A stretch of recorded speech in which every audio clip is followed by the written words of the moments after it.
Dimitri comes to us with a very distinguished background. He presently is a special advisor to Secretary Moniz about matters. He's also the chief scientist and director of the Office of Science and Policy at NNSA. He has a very distinguished academic career. He got his AB in physics and pure mathematics from UC Berkeley in 1982. He spent a year at the Institute for Kernphysik in Jülich, and then he went to Princeton where he got his MS in physics and his PhD in theoretical physics. Then he spent a year at Michigan State as a postdoctoral researcher.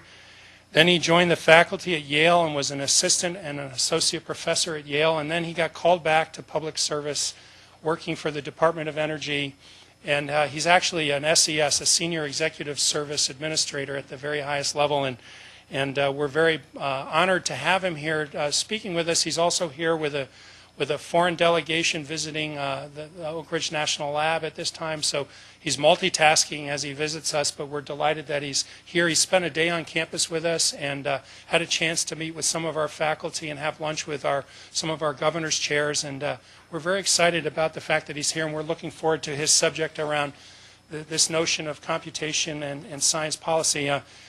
We had Bill Kohlglaser in sort of as a pre-beta last year talking about foreign policy and science policy, and I think this is a wonderful segue into computation and national science policy.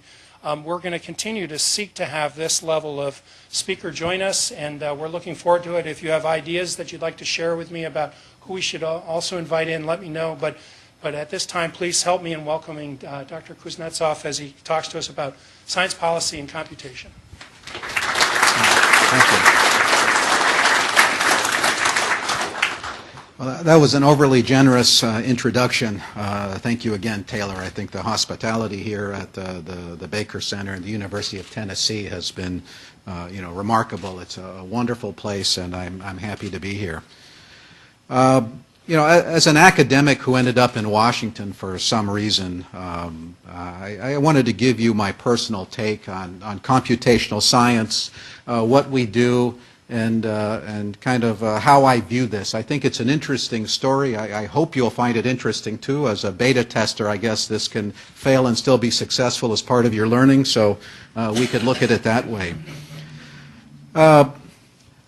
So I have, I guess, some framing thoughts on computational science. I guess I should project this. Let's see.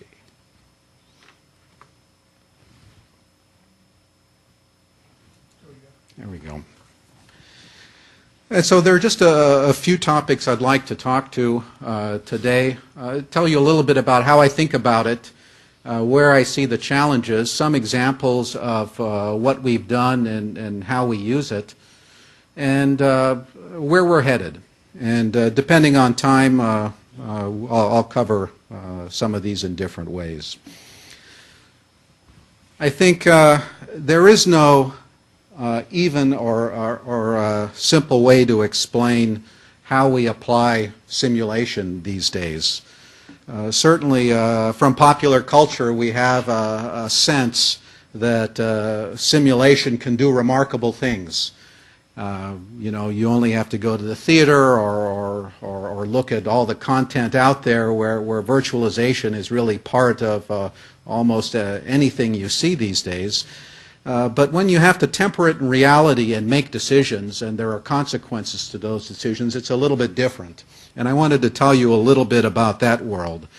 The degree of trust in simulation is still emergent. There is not a unique way to characterize how well we think we are predicting something and how much we trust it, and there's a lot of work to be done there. There are some places we do it by statute, and there are other places where you really need champions and advocates at the right time to say, hey, these tools could be brought to bear. Here are some experts that can help, and I hope to give you a few examples of that. Really, trust, there isn't an easy way to explain why you trust simulation or why you don't. I think for everybody it's somewhat experiential. There is a personal aspect to that, and you see it among scientists, and I see it in Washington among scientists. There are some that believe it, and there are some that don't. You can trace this back in many ways. You can trace it back 500 years to Descartes and Bacon and deductive and inductive reasoning and different ways to approach the world. Either you believe empirically that until you test it and do the experiment you can't take the next step, or you believe that you can deduce things and that you can set up some type of intuitively derived set of premises, and from that you can build your understanding. And those are two lines of thought that exist today. You'll find a collection of scientists. Some will say, unless you do the experiments, I don't believe anything you predict. So it's again the whole idea of trust, and when you call upon simulation to help you is still deeply rooted in personal issues that are hard to capture. And I hope you keep that in mind as we go through some of the examples today. I'll try and cover a collection of different topics and try and show you some of the commonality of what's behind these, and I hope you find it interesting. Prediction is really part of our everyday life. You deal with it whether you're trying to figure out what's going to happen in March, in the NCAA tournament or the World Cup in Rio, or the gold medal count in the Sochi Olympics. Prediction comes in many places. You predict things by yourself. I would say that among all the predictions you do, the consequences are probably fairly limited. The consequences of making a bad prediction are typically not severe. Maybe you'll get wet because you didn't expect it to rain. Maybe you didn't, fill out your bracket in March very well and you didn't win the pool. But I would say that is not a high consequence type of decision. But today we're turning to simulation quite a bit more to help us in, in understanding a number of types of more serious problems, more societal problems, and I view them as being in two categories. As an academic, I resonate, and certainly I resonated in my previous career on the class of, let me call for no better name, output-based type simulations. This is the kind of problem that a scientist poses. It is typically well defined. You know what to measure. In scientific parlance, you know the degrees of freedom. You know what to measure. You have a Hamiltonian. You have a theory, and you're trying to solve the theory. And it's then an exercise in mathematics, in controlling your approximations to solve that. And you have something you want to measure. Maybe you're studying protein conformation, or maybe you want to measure the mass of the proton. Or you can pick your quantity, but it is scientifically precise. You know the degrees of freedom, and typically it's a matter of simply controlling the approximation when you put it on the computer. It also has the benefit that you are the specialist. When you solve that kind of problem, you are the master of that domain, and you control it. The other class of problems that I see, let me call outcome-based, are the ones that I find more interesting these days. These are the ones that are technically imprecise. They're ill-posed. They're typically societally based. They're things that impact people. You want to know why things are going to happen and why they're important to you. Often you don't know what the degrees of freedom are. You don't know where to start. You might not be able to control the models or the approximations. You don't know how precise your answer is. But that's the place where we need the most help. Typically these are multidisciplinary type problems where you have to work with other people. You have to ask questions outside your comfort zone, and they are hard. I think discovery lies there in general, and this is the class of problems I would like to illustrate today. you know, in this second class of outcome-based problems, we don't ask scientifically precise questions, but the things we care about is what do you have to do and when? You know, what is your confidence that you can actually help here? What does it mean? What does it mean to you? What happened? What are the risks? What are the risks it might happen again? And the question is, how do you bring science into answering questions that are not scientifically precise? You know, where do you start? And how do you do that quickly? And what tools do you have at your disposal to help inform that? Often you don't know if you're even asking the right questions. And it's often you have to ask, are the right people asking the right questions? And in any case, are you even positioned to answer them?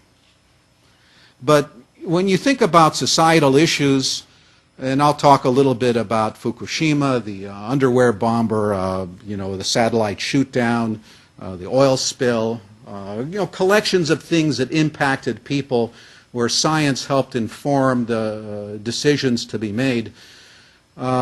Again, you know, real problems, real issues, often time urgent, but the quality of the question you want to answer through simulation is like that. And so that is not precise. What is the measure of what does it mean? Because the average person wants to know what it means to them, how it'll impact their life. You know, whether you'll have electricity or whether you can get gasoline or groceries, or is your lifestyle impacted? I mean, that's really the societal issue that you're concerned about. And so how do you manage the interface of science, which is typically precise questions and precise methods, with the imprecise needs of questions of this quality? I want to mention maybe one additional quick digression, that you know, at the same time that we're interested in solving these problems, we certainly have a changing world. There was a nice little piece a couple of years ago, I remember, that Jack Dongarra did in comparing the iPad 2 to the Cray supercomputers. And these days, you know, with the iPhone and the amount of computing you carry in your pocket, it's remarkable. And as you project out 10 or 15 years, you know, the kind of time scales that departments, you know, have to think about for planning big infrastructure. What is the future we're thinking about? What are the tools we have to have? And how do we work through there so that the country can be responsive to answer these kinds of questions? Today there's a growing set of issues we worry about, whether it's in energy or security or climate, health, critical infrastructure. You know, there are more and more places where we think that there is a role for computational science to inform us in decisions, because many of these things can't be tested or instrumented or done before it happens. And so these are places where virtualization is an important step in characterizing the risks and decisions that we might have to make. Among the kinds of problems we have, there are again two categories, data rich and data poor. I just want to distinguish those just to keep that in the back of your mind. You know, there's some problems, you know, sensor data, weather data, places where you have nothing but data, and your problem with simulation is to figure out what does it mean, what are causes and effects, what are simply just, you know, correlated signals, or what are causative. And that's not always easy. Solving the inverse problem from a rich set of data is a very hard problem in trying to figure out what really impacts what. There are problems that are data poor. Certainly the nuclear weapons program is an example, but I'll give other. I would say that Tony Metzacappa's supernova work is a data poor place. Tony would certainly love to instrument the next supernova beforehand and get all the data you want, but you can't do that. And if you get data, you'll be happy. But you can only get what you know, very limited set of measurements, and making sense of that is really model dependent. And so among the classes, it's not just simulation broadly. There are different qualities of questions we ask. There are different kinds of data and different assumptions we have to make on the models we need. So, a sense of some of the things that we have turned to simulation for in the past few years, certainly while I've been in Washington, I thought it might be a little illuminating. I would be remiss being at Oak Ridge, also with Y-12 and the place where certainly the department invests heavily in the nuclear security mission, not to say a little bit of the nuclear weapons program. I think it's an interesting tour de force of simulation, and I just want to capture a couple of things there for you, just for that reason. In the bottom corner there, it's just kind of a cartoon illustration of the kind of complexity. It's in understanding how we do understand weapons now without testing them. We stopped testing in 1992. In the record year, this country did 98 nuclear tests. The integrated amount is 1,054 tests over our history, kind of our legacy. But the problem scientifically is really multi-scale. It starts at the nuclear scale, at the scale of nuclear interactions for fission and fusion processes, 10 to the minus 15 meter, and it spans the size of the weapon, the meter size and even beyond. It's more than a 15 order of magnitude problem.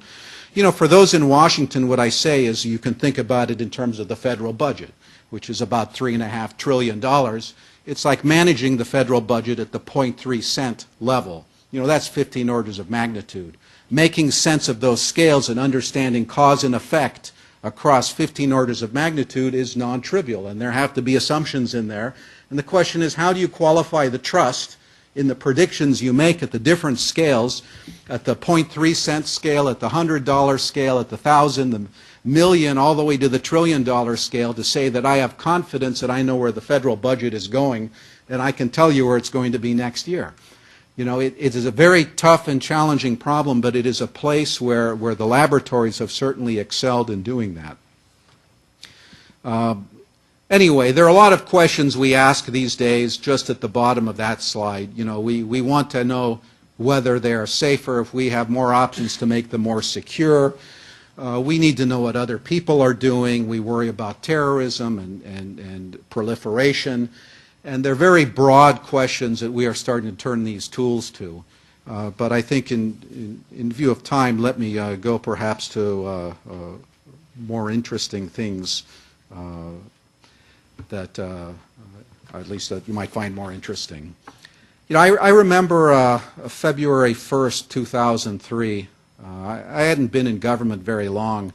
It was a Saturday morning. I was returning from a conference in San Diego, and I was at the terminal there Saturday morning.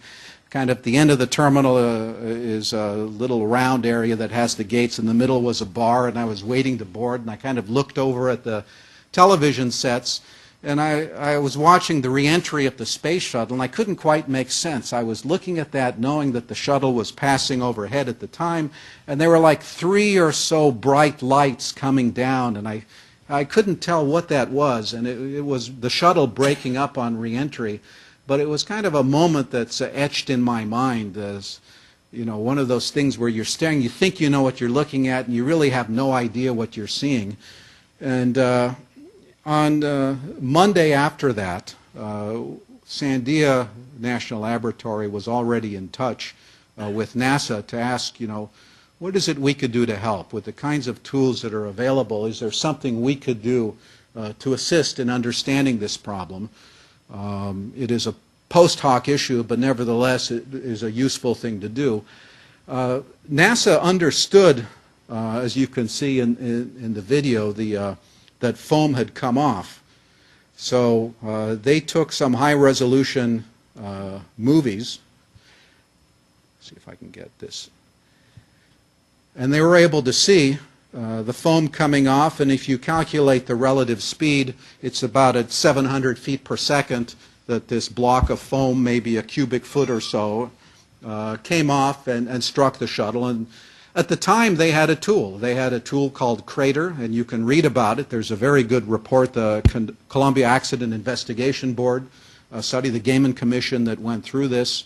Very thoughtful and detailed report. One of the things they found, though, is the model, the tool that they had, Crater, which was really had its genesis in micrometeorite impacts in the 60s, grew into their tool of choice in the late 70s and early 80s, but it was used outside of its domain of validity and no one knew. Again, one of these legacy codes where people had retired, those that understood where you could use it were no longer there. There wasn't a sense of how predictive it was. It was viewed as a conservative tool, and it told you that there wasn't a problem. The shuttle was on its 28th flight, and so it was known that the foam hit it, and it was viewed that this was not a problem. We had a look at the problem.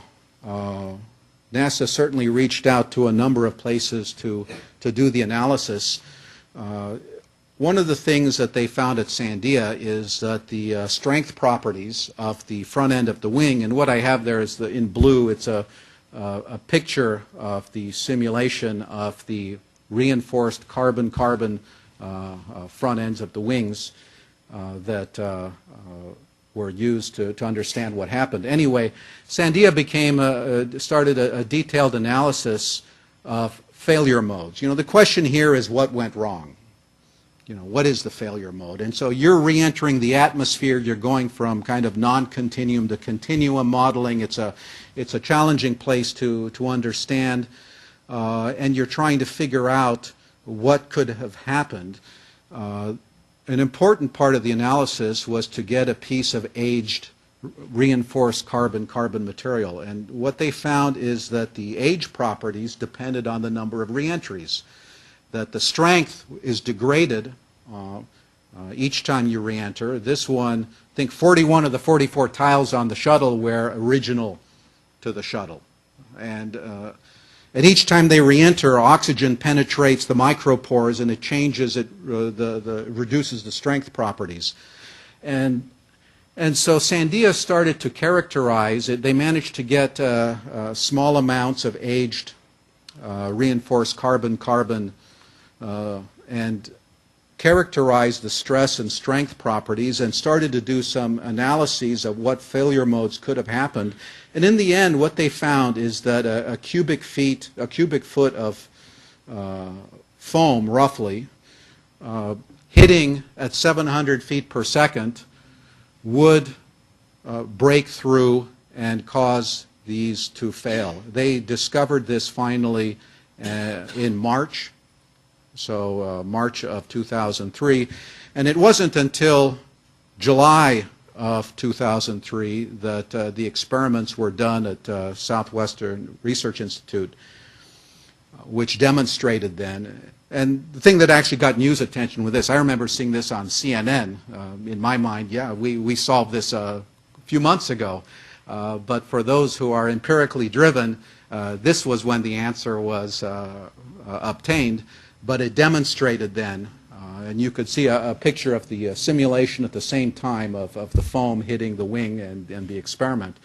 It demonstrated that this was a failure mode, and as the shuttle started to re-enter, the hot gas certainly entered the wheel well and started to melt the inside of the wing, and it caused the catastrophic failure of the shuttle. But it was a place, again, where simulation tested the different scenarios. It showed that it wasn't the wheel well problem, which was originally thought as the primary cause of failure, that it happened through the foam hitting the wings. You had to characterize the material. It was a very complex set of simulations because, again, what you're asking is how did it fail, and you're not sure exactly what to measure.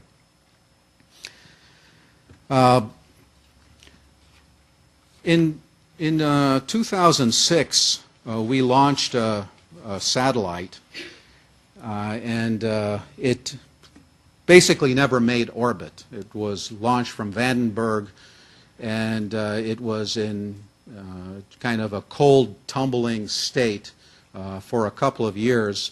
And we were approached to try and understand what we can do about this. It was a classified project, now declassified. The code name was called Burnt Frost. And the issue was, with what confidence could we provide the President that one could shoot this thing down? You know, what were the modeling confidences of the scenario in which you could shoot this out of the sky? The issue here was a large hydrazine tank, toxic material. It's a 1-meter tank. It was frozen. And this was, it's not a hard calculation to see that, you know, just from the thermal considerations that it wouldn't melt upon reentry. It would simply, you know, it would pass through reentry. And being uncontrolled, you can't steer it into the ocean. It goes wherever it goes. And so we were asked to try and understand this, and it was an interesting project over a couple of months. There was a movie here I'll run. I'm not playing the music because I don't like it. The team put this together as a kind of an homage, I guess, to their effort. But it has a couple of nice pictures in there, so I clipped it and put it in there. You might recall that in 2007, I think, the Chinese shot down or hit one of their own satellites, and it was in a fairly high orbit, and as a consequence, there's still over 2,000 pieces of debris in orbit at about 540 miles up that we worry about. The question here is whether we could shoot down this satellite at a low enough point so that there wouldn't be debris left, that you would hit the tank. And the problem is, as the satellite is coming in an uncontrolled way, you know, it kind of skips over the atmosphere, and you don't know where it's finally going to hit. And as it hits and it starts to change its trajectory, it accelerates dramatically. And so if you wait too long, it's going too fast, and you'll never hit it. And if you hit it too high, you'll leave the debris in orbit. And so there's a small window that you have to guess at, well, do more than guess, to try and understand whether there is a kill shot for the satellite. It was finally decided that at about 153 miles up that one could do that. At first, the simulations gave about 80% confidence that this could be done in the window of time. I think the satellite made about 16 revolutions per day. And so you had a couple of tries to do it before it was too late. And basically the satellite looked like a hydrazine tank, and then something that looks like a Coke can, and then it has its solar panels. And if you hit the Coke can part, it would be like a bullet through paper. You'd have no impact. So you really had to hit the tank, and you had to predict the telemetry. It was done. When the shot was done, it matched exactly what the predictions were. It was known to be a kill shot. It was a place where, again, the initial estimate was 80% confidence. The decision at the top at the time was that's not good enough. You know, let's continue working on this. And when it could be done with 95% confidence, then it was done.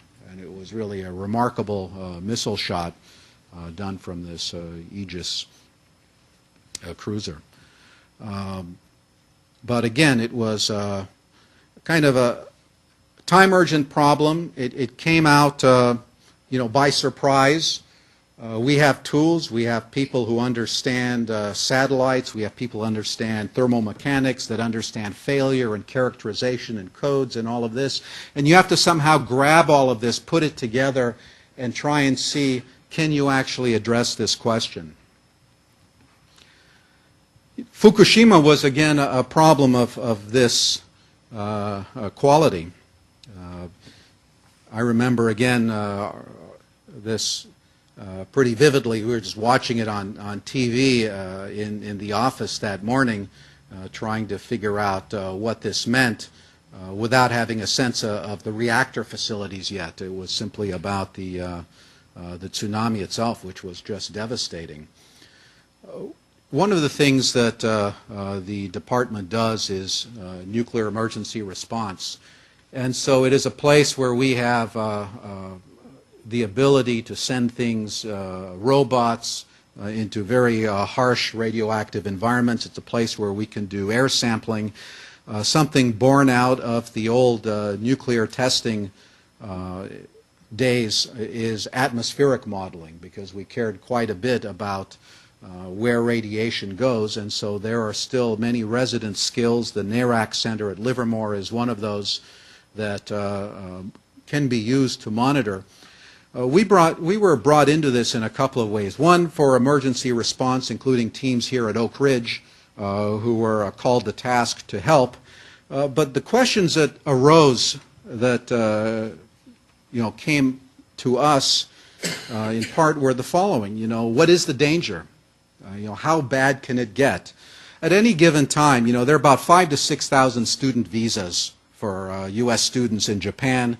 Every year there are, I think, 500,000 to 600,000 U.S. tourists there. There are U.S. military on bases. So there is a large U.S. population there. And a question that comes up is, do we evacuate U.S. citizens?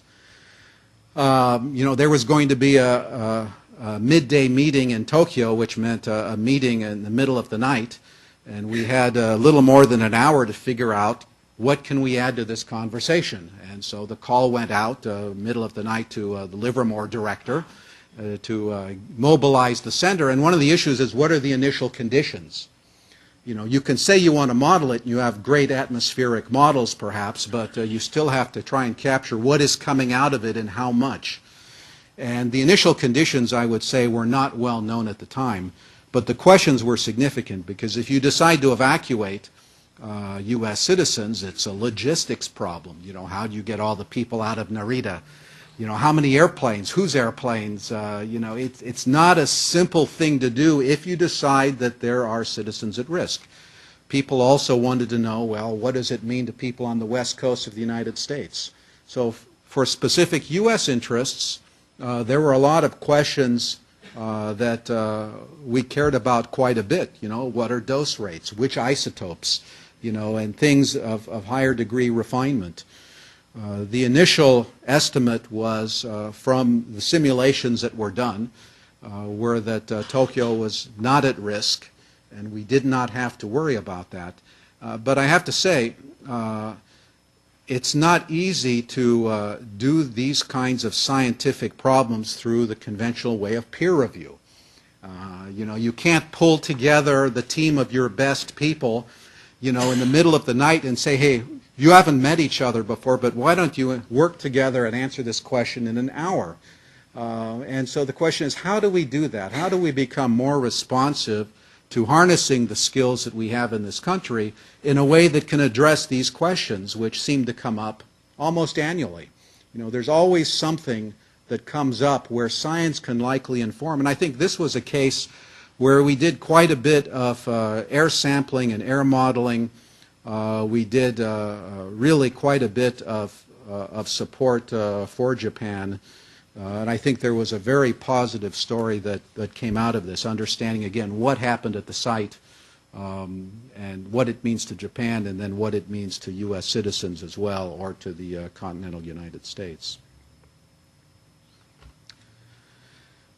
There are other places. We had been working for a good year or so on trying to look at governance models, how we work with, how many agencies can come and partner with us at our national laboratories to solve some of their interesting problems. What is the way we can engage other agencies to answer their strategic issues using the tools we have, like at Oak Ridge or other national laboratories? We had a conversation with Janet Napolitano on December 18th on this, saying that the partnership model is part of our effort to develop stronger strategic relationships between agencies, which turned out to be timely in a number of ways. 1 week later, on December 25th, 2009, there was Mr. Abdul Muttalib, the underwear bomber, who was stopped from igniting his PETN that he kept in his underwear in that flight. It started a relationship between the Department of Energy and the Department of Homeland Security and Aviation Security to try and answer some of these questions of how do we protect against this? Could this happen again? What are really the risks of this happening? And it was an interesting problem. It's really, for this particular type of issue, it's a competition of different effects going on, of all the elastic energy stored in the airplane and whether you can dissipate it before catastrophic cracks propagate through the skin and the ribs of the aircraft. And we worked on this with them for some time. I would have to say it has been a valuable thing. I can't say too much more about this other than there are a lot of interesting issues in aircraft security here, and there was quite a bit learned from this. But it was a place where, again, we had to become aviation experts to answer a number of these questions because it was time urgent to figure out what the risks are out there. And do we have to protect against different kinds of threats than we expected on airplanes?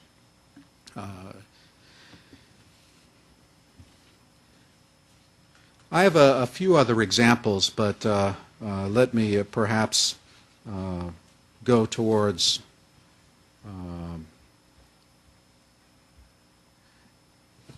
simulation. I want to say a couple of things about the tools here before I get to some summary points. The tools we use are, we talk about simulation as something simple, but those certainly here at the laboratories that program on these, it's a tour de force. A computer is maybe 100 or 200 racks of system, each rack weighing more than a car. They suck up remarkable amounts of energy. They have millions of processors that you have to somehow work across to solve a single problem. It takes teams of experts and people to attack these from across a broad set of disciplines. Extremely non-trivial to deliver any of these kinds of simulations or products. Really champions. These systems take megawatts of power. I remember at Livermore when we were starting up the White, I think it was the White supercomputer. It runs at about 4.7 megawatts when it's working. When it's idling, it's about 2.5. And so when they were running the first simulation, run the first benchmark, something that Jack likes very much, the LINPACK benchmark that his organization, the Top 500, tracks annually and has done for many years. Someone pressed return, it started, and suddenly there was a 2.5 megawatt spike in the local power grid, which is equivalent to a couple of thousand homes. And there was a call from the local power company trying to figure out what was going on because someone started a calculation.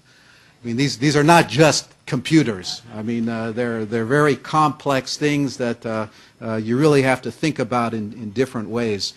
When we had the first, large system at Sandia, up there in the top corner, 10,000 processors. I think it was about the size of a basketball court. It can now, there was a chip by Intel which has effectively the same computational power. Picture of a colleague there, Raj Hazra, holding this back in 2011. I mean, the equivalent power from this machine in 1996. We're looking ahead at the technology, keeping in mind that portable electronics and basically a $600+ billion portable electronics market can't be steered very much by federal investment, but perhaps strategic investment at the margins can still derive, quality computers for the problems that we need to solve in the years to come.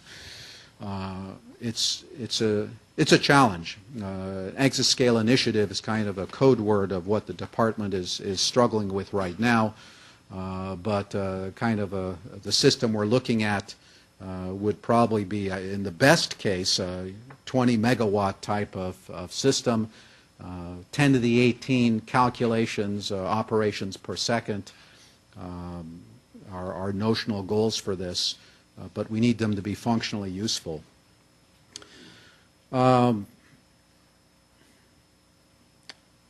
Let's see. I think since I have a tendency to talk a little bit too long, let me go to thinking a little bit about the future.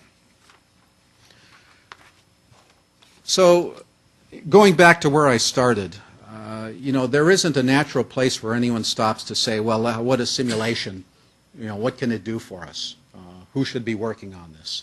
Often we end up at crises and we end up in places where we are responding to something and doing the best we can with what we have. It's important to start looking ahead and asking, you know, where could we add value? And I just picked a couple of things that the President has mentioned recently, the Climate Action Plan, certainly his nuclear security agenda from a number of speeches, and the Nuclear Posture Review. Places where you could imagine there could be a role for simulation in a substantive way. And the question is, well, how do we do that? Who's going to do it? You know, it's one thing to say that. The question is, who does what? If there isn't a central place to think about this, it's incumbent on people, on those invested in the outcomes, to think about that and try and make things happen. Decisions are typically not made by scientists. I don't say that is good or bad. I simply observe that the kinds of questions we're faced with often are not scientific, and the problems are often not well defined. We want to know what it means to people. We want to know what it means to the economy. We want to know very big societally based questions. When you try and dissect these, they typically cover a number of different disciplines, a number of skills, many fields of specialty. Rallying the right people to try and address them can be non-trivial, and it can be somewhat unnatural. I would say it doesn't overlay on university structures very well either. There isn't a natural place to go to try and address some of these questions. And peer review is typically not available. You don't have time to sit back with your team of experts and get your panel of, together and go through and figure out whether what you've done is right. If you're trying to understand whether you need to evacuate people, you know, you just don't have time for that. So the question is, how do you build in a sense of pedigree, of quality, of prediction, so we don't end up doing something foolish? I think that is very non-trivial. I think it's a real problem. And it requires scientific attention, because we typically don't stop, you know, we typically stop at error bars on a number of interest to us, and it doesn't translate to the average person and to the kind of meta questions that are emerging now. Simulation is certainly showing its value. We find it in more and more places. Largely because there are champions out there who pull it along and know when to inject it, but it isn't still a natural place to go. Many of the problems we get, I mean, we don't have oil spill simulation experts, you know, that we call on for, you know, underwater crises. You know, we don't have the experts for, you know, pick your topic, and we can't afford to constitute them for every problem we have. So we have to figure out how to create a more responsive infrastructure from the tools and people we have. So I think there's a lot to offer. I think there is a lot of promise.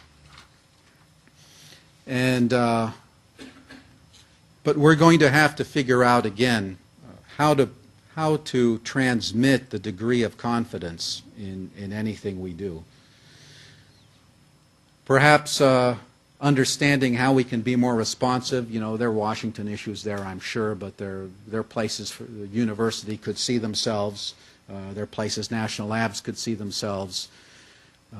When do you know when to inject this into a conversation, and how do you do it?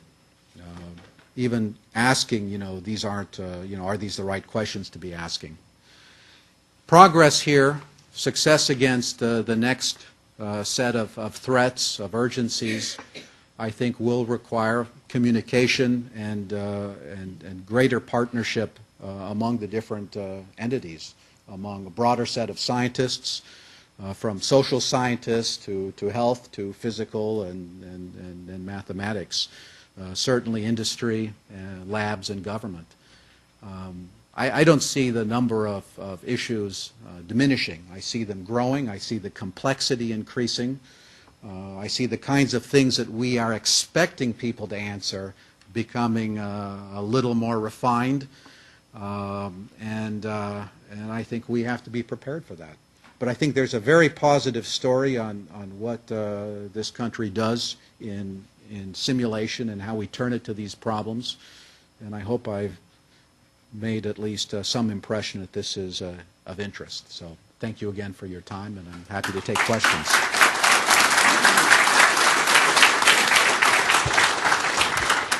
We are recording these presentations, and we'd like the question and answers to be done through the microphones. We have microphones that we can pass around. We're also going to have a reception after the question and answer period, so you can ask Dimitri questions at the reception if you like. And so if you have a question, anybody want to go first? Tony? Tony, do you have a question? Any questions? Please. I enjoyed the presentation, and especially the NASA thing, since I was working there. Do you think we could have saved Columbia? So that's, A lot of people at NASA thought we could have. that I don't. I wouldn't consider myself qualified to answer that. I think even if, we had in a timely way discovered what the issue was, the mitigation is an entirely different problem. And no, I couldn't answer that with any confidence. I did think about that question, though. I thought, well, this is the right next question to ask, but I don't have anything in there that's good to help you with that. Thank you.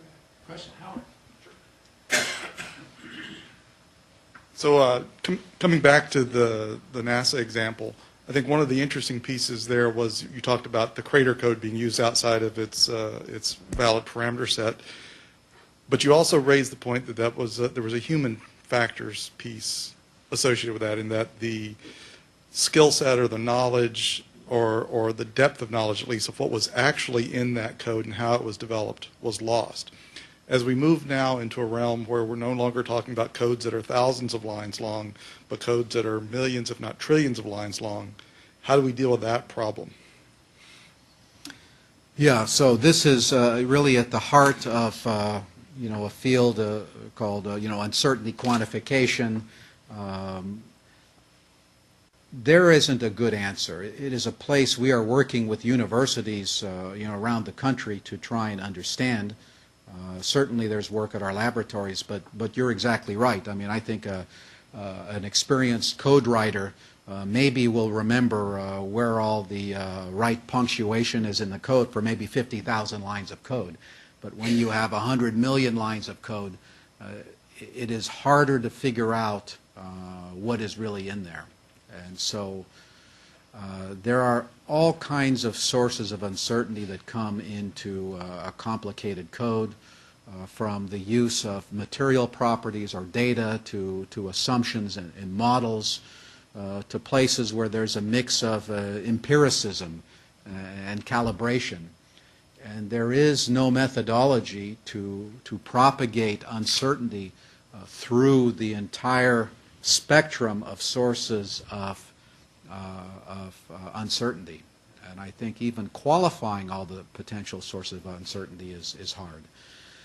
So it's a place where we need work. I don't think there is a good answer for that, but it's really where we have to look.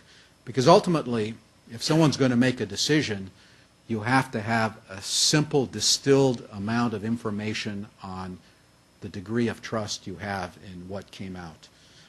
Some of these simulations look convincing with great color maps and great details and meshes and so forth, but it's a cartoon, and so the question is, to what extent is there confidence and knowledge behind it? And I would say that's still an open scientific question. I think that is a problem that needs to be worked on in the years to come. It's really at the heart of complex simulation. Oh, good. Dimitri, you said something earlier that really was affected me. I'm sure it did everyone here when you said that these things happen annually. So, you know, it's obviously there's a pressing need to look ahead. So, with regard to how we set things up to better prepare to respond, you know, as opposed to calling up the Livermore director in the middle of the night and harnessing a team, what are your thoughts on that? I mean, how can we set up a better framework to respond to these things, given that, as you said, we can expect these things to happen, unfortunately, yearly? Yeah, you know, that is that's an important question. You know, building in a responsiveness is hard because of how we support people and fund people. Everyone is busy, and it requires people who want to be involved in this. So we need to know who is out there and whether they're willing, you know, at the ready to help. And when something urgent happens, you go to the short list. You know, who comes to your mind? You know, it's kind of a human nature. Well, who do we have? And you know, we have to get a little bit better than that and think broadly about the tools resident, the experts resident in this country. And you know, there is probably a next step there in understanding what that means, whether there are barriers in funding or regulations that we would have to change. I don't know. You know, with the oil spill, the lab director from Sandia, Tom Hunter, really left his job for about 4 months. Together with, we had laboratory people for months doing only that. You know, it was a non-trivial commitment. And so the question is, would you be ready to leave what you're doing today if we say, you know, I really need you? Can you afford that? You know, it's not for everybody. And so finding the subset of those who are inclined to dedicate themselves to some of these problems, which might be short or long term, is part of that. But understanding what assets we have is another. We do need a bit of an inventory so that we can be more responsive and understand whether there are barriers that have to be changed through any legislation or policy changes or simply communication. But you know, WikiLeaks was another great example of, I didn't go into it, I skipped over it, but was also a nice place where suddenly there's a massive data set, you know, a million, on the order less than a million kind of mixed media things, and what's in there? You know, aside from doing a keyword search, you know, is my name in there? You know, is our department in there? You know, there's something a little more sophisticated you could do. You know, and there are graph analysis methods, and there are things that we looked at. You know, what is the content? You know, what is the knowledge involved? You know, what are the relationships of information? What do you distill from this when you look at it in its entirety? You know, they're very interesting and complex problems there. So sometimes you need material science people, sometimes you need algorithms and graph people. So, you know, ultimately, though, you need the computer people. So there's kind of a core base, but then it's a mix of things that you would need at the ready for any of these. Actually, I'm going to take the microphone for a sec for a follow-on comment that I hope you can elaborate on. I noticed that you had a Goodyear component to your presentation. I know Goodyear worked with Sandia at length to sort of model the next generation tire, and it reminds me that when we need these computer folks forever, the Jacks and the Tonys and the Gregs of the world, increasingly with our corporate engagement strategies and our involvement with our partnership at Oak Ridge, many of our corporate partners are coming to us asking to simulate experiments ahead of spending a lot of time and energy and money actually confirming the experiments. And so we're seeing a groundswell of interest in that, and it speaks to the fact that I think this, although will not be commonplace, it will be more routine in the future. Do you see that coming in that realm within the R&D R&D enterprise. I hope so. You know, we have a few examples of where things like that have worked, where the partnerships with businesses have worked. My personal characterization of the Goodyear story was it required the company to be in crisis before it forced adoption as a new paradigm for tire development. In the end, it led to the top-selling tire in Germany, you know, their really marquee product. I think the president of North American Tire was the one who finally championed this in 2004 when Goodyear was against the ropes. You know, we have found in talking with different companies, you often find the people doing simulation and those engaged in thinking about the world this way, often not having the top cover from their leadership. You know, there isn't the pull from the top, from the management, from the leadership saying, you know, I want you to inject this new way of thinking into our business model. Typically, what we hear is, you know, they don't care, you're too expensive, you know, what have you done for me now, you know, we need this by next quarter. The Goodyear story was decadal. It started in 1993, and it showed value in 2004. It saved the company, which was the last global U.S. tire company. But it took that long. It was beyond thinking through quarterly profits. And so that is hard to do. When companies are at risk, you know, there are a few stories out there on, well, that's when leadership looks at all the options on the table, and they're willing to change the model dramatically. And I don't know of too many examples where it's happened when things were going well. Hopefully that'll change that. Well, yeah, capturing the ROI is something that we need to do more of. I think we have time for one more question. Yeah, thank you for a very stimulating, thought-provoking presentation. Thank you. And you talked much about how to prepare in terms of the people and the science.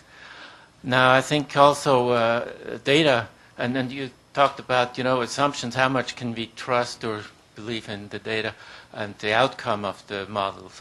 But the input is very important, of course, if you can't trust the data that we have.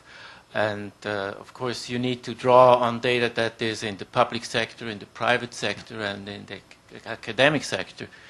Can we do more in preparing in terms of validating existing data sets and really documenting them well enough as a computer code, as you mentioned in the Crater code, that it was not applied for what it originally was intended for, and we didn't know about the limitations.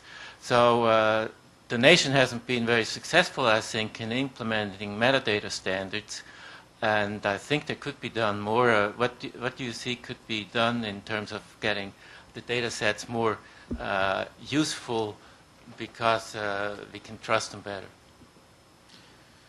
So I think one of the things that, you know, one way to address that is we need to do what is useful to do in the first place. I don't think we should have standing armies, you know, on the ready for, you know, trying to anticipate things that might happen, because we'll never get it right, and we'll waste money, and you don't want people idled. So given that you can't anticipate what's going to happen, the move towards simply doing what we're doing better for what we need to do anyway is probably what we should be doing. If there are places where we can improve standards, if we can improve the quality of what we think we're doing, the methodologies, that should be something that we do and we try and capture. But the only other thing we can do is structure ourselves so that we can then be responsive to draw upon what we've learned to throw it at the next crisis.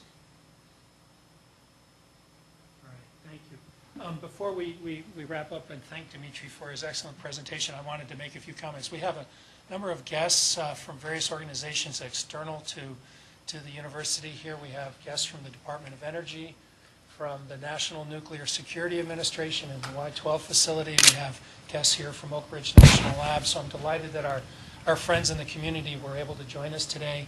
I may have overlooked some guests. Please excuse me if I've done that. I'll catch up with you at the reception. We will have our reception shortly.